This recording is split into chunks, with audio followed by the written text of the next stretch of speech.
Para sa mga kabataan na nagtatanim ng sama ng loob sa magulang, tuwing pinapangaralan, makinig kayo. Alam nyo kung mahal nyo yung mga magulang nyo, ikinig ka sa sinasabi niya. Kasi yung advice nila, diyan ka matututo.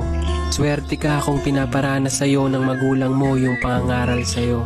Lagi mong tandaan na hindi ka nila mapagsasalitaan ng hindi maganda kung wala kang ginagawang masama sa paningin nila. Nasasaktan ka?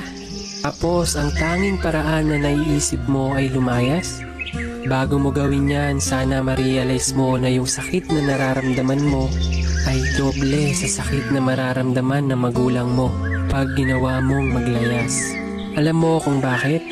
Dahil sa aksyon mo na yan, pinapakita mong hindi ka takot sa kanila. Pinapakita mo na lahat ng pangangaral nila binabaliwala mo. Masakit yun.